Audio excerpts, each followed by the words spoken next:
नाजिश तलाक़ें बहुत बढ़ गई हैं, होम रैकेज बहुत बढ़ गए हैं और मिसट्रस्ट बहुत बढ़ गए हैं। अभी हालिया एक क्रिकेटर की भी एक इन्फ्लुएंसर से शादी हुई, तो मैंने उसकी मिसेस के जब मैसेजेस पढ़े मुझे बड़ा दुख हुआ।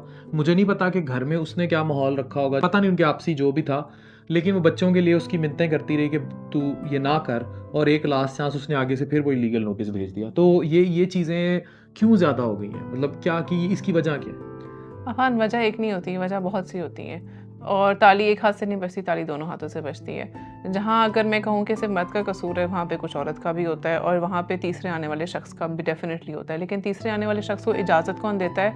वो बंदा जिसने एक्चुअली में अपने रिलेशनशिप की बजाय ब्रीच किया। बात शुरू होती है थोड़ी गपशप से, नंबर्स एक्सचेंज करने से, इंस्टा पे स्टोरीज लाइक करने से, इंस्टा या सोशल मीडिया पे आप थोड़ी गपशप शुरू करते हैं, नंबर एक्सचेंज होते हैं, फिर वहाँ से दोस्ती शुरू होती है, फिर मुलाकातें शुरू होती हैं और फिर इलिसिट रिलेशनशिप्स की तरफ आप आते हो एंड देन फाइनली घर टूटते हैं। अच्छा, इसमें सिर्फ मर्द का कसूर होता है या औरत का भी बिल्कुल कसूर औरत होता का कसूर भी होता है। अच्छा, इसमें मैं एक चीज़ कहूँ, सिर्फ मर्द ये हरकत नहीं करते, बहुत सी औरतें भी ऐसी होती हैं जो बाहर इन्वॉल्व होना शुरू हो जाती हैं और मर्द भी मैंने सफ़र अभी करते आज हैं। एक स्टोरी भेजी है आपको और बड़ी करीबी स्टोरी भेजी है। Yes. लेकिन मेरा फिर सवाल ये है कि बाज़-औक़ात औरतें भी तो बच्चों में या अपनी फैमिली में इतनी एंगेज हो जाती हैं कि मर्द को गिव वे कर देती हैं। अच्छा, इसमें वो मैं कहूँगी गिव अवे कभी नहीं करती। उसमें ये होता है कि क्योंकि मर्द यूजुअली बहुत बिजी होता है तो औरत के ऊपर घर ऑब्वियसली सारा आ जाता है।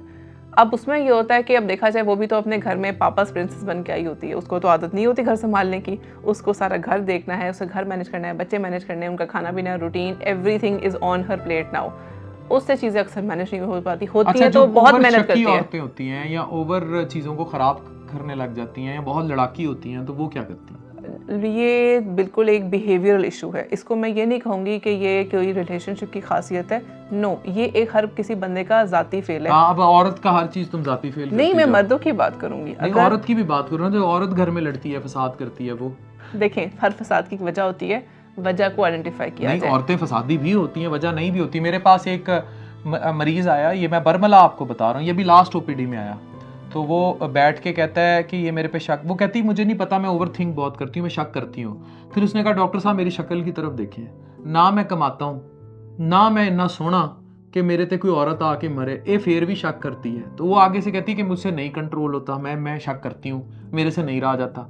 तो मैंने कहा अच्छा, अगर ये वाकई कुछ कर रहा और कुछ कर भी ले, तो कहती कर ले, लेकिन मुझसे वो अर्ज कंट्रोल नहीं होती कि मैं इस जो वो शक कर रही थी।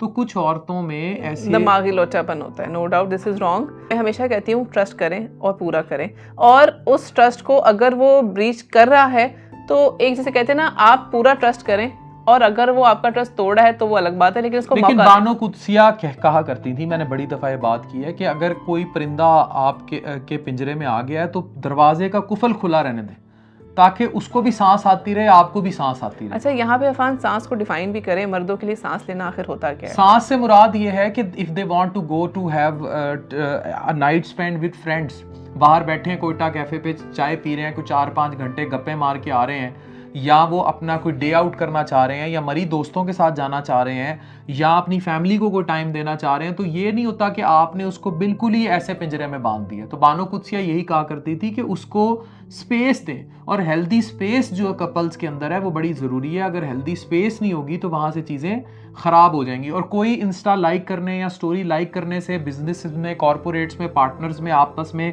मोहब्बतें, अफेयर्स, शादियाँ नहीं हो जाती होती। ये इंसान का सबका अपना जाती फेल होता है कि आप किस चीज़ को कहाँ पर ले चलो। और हाँ। औरतों के लिए भी है कि वो इसको ओवर थिंक करके कहाँ ले जाती है, और वो मर्दों के ऊपर भी है कि वो अपनी लिमिट्स को कब क्रॉस करते हैं। देखिए, अगर आपने किसी कुलीग के साथ, या अब इतने सारे इन्फ्लुएंसर्स हैं, हम लोग इकट्ठे ऐसा ही काम है। करते हैं, आप उनकी 10 स्टोरियां लाइक करते हैं, वो आपकी बिल्कुल। लाइक कर देते हैं। अगर वो आपके कुलीग, दोस्त, इन्फ्लुएंसर ताल्लुक इकट्ठे काम करने की हद तक है, तब ठीक है। अगर आपने उन्हें बेडरूमों में घुसा लिया है और फिर उनकी बातें भी सुनने लग गए हैं और आपस में एक दूसरे पे वो एक्ट करने लग गए हैं, तो बर्बादी फिर तो यही रॉन्ग है। आपको देखें, आजकल के ज़माने में आपको सोशल मीडिया पे आपको एक्टिव रहना है, आपको एक्चुअली में सोशल लाइफ में अब मैं अपनी एक्टिव बानो रहना है। कुदसिया वाली बात कंप्लीट कर रहा हूं। बानो कुदसिया कहा करती थी कि पिंजरे में अगर कोई परिंदा आ गया है तो उसका कुफल, जो खास तौर औरतों के लिए, उसका कुफल जो है, ताला जो है, वो बंद ना करें दरवाजे का, ताकि उसको भी सांस आता रहे और आपको भी सांस आता रहे। एक उसकी ज़ाती ज़िंदगी है, एक